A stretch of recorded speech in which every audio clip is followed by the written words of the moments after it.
we have to catch up with Elizabeth Warren to begin the day. Elizabeth Warren is no friend of crypto, and now she is praising basically the enemy of everyone in crypto. That would be SEC Chairman Gary Gensler. Gary Gensler is not a beloved figure in most corners of crypto because he's clamped down on a lot of different projects. Most recently, the Genesis and Gemini feud is getting probed by the SEC for its alleged involvement as an unregistered security, which is not a great look. According to a new report this morning, Elizabeth Warren has been praising Gary Gensler, saying that he has been clamping down on the industry after the former Donald Trump presidency and administration really fueled crypto speculation. She's taking a victory lap after what happened with FTX as well. This is not uncommon to see from Elizabeth Warren. And many, many times in Capitol Hill hearings, she has said that she is no friend of crypto, seeing as sort of like an enemy to the US dollar, as well as just a lot of people trying to scam money out of ordinary Americans' pockets. Zach, I'm going to throw the story off to you to start the day. Again, this is not uncommon, but we don't love to see it either. Yeah, fighting words. Quote, that's why the industry is scared of a strong SEC. And that's why it's spending millions of dollars each year lobbying to escape SEC oversight. So Liz Warren out here coming strong at the crypto industry with some longstanding reservations that she's had with the space. Some of them fair, right? I mean, FTX has gone to show itself as a big, old, massive cluster.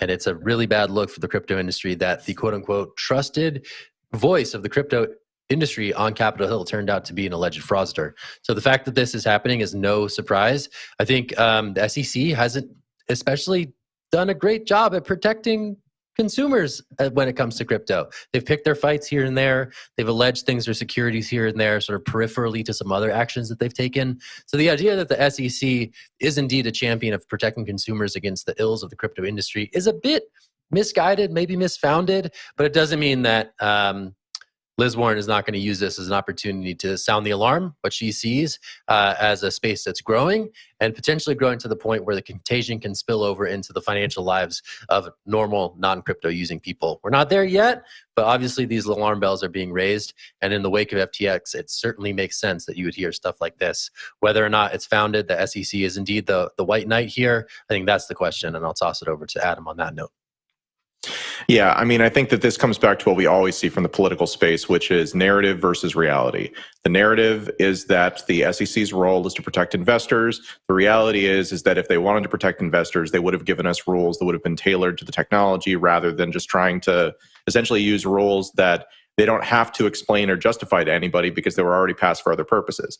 That's kind of the crux of the rulemaking process and the reason why it's been so irritating for those of us who've been in the industry for 10 years or more at this point to see these types of things is that, yes, now the FTX, now that FTX has happened, now the Genesis has, shut down withdrawals and stuff like that. Now the SEC is like, hey, there might be a problem here. We've noticed that you're doing something that could endanger customer funds.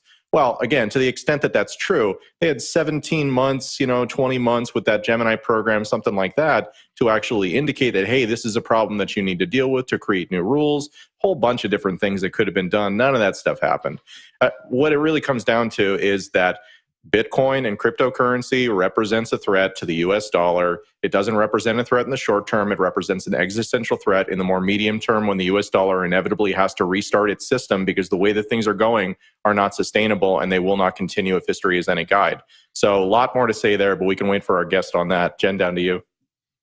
Yeah, I agree with everything that everyone has said so far. Adam, to your point, Elizabeth Warren in this article praised enforcement actions against celebrities like Kim Kardashian and Coinbase for insider trading. I just imagined a world. Imagine she was praising the SEC for actually having clear regulation that the industry could follow. And if people weren't compliant in a timely manner, we could praise the enforcement against those firms. Unfortunately, we're not there yet. Zach, I wanted to also respond to the quote you brought up. Wouldn't you also be afraid if there was a person who said, come to my home, I have cake, I just want to talk to you. And then when you got there, they tied you up and said, you owe millions of dollars. I feel like that is a great analogy for what the SEC has done to some firms in the space. And so I don't blame people for being afraid of the SEC. They say one thing and then do another thing. And I would also be afraid, Will. Yeah, I would push back on the fact that that was not a great metaphor. I didn't quite understand where you're going with it. But I do think that we all agree on this panel that Elizabeth Warren is a little bit out there and we don't quite understand her takes on crypto. And we have great panelists coming up in just a second talking about how like different sides of the aisle have taken different stances on crypto. Excited to get to that in a second. And I think this is a good time just to reflect on that. Just Elizabeth Warren has been so anti-crypto, but that doesn't mean that all of her constituents are necessarily anti-crypto. There are a lot of Republicans on the other side of the aisle who are pro-crypto, but there's also some skeptics, and it seems to be sort of a divided line right now with Elizabeth Warren really being on one far extreme side. Zach, up to you.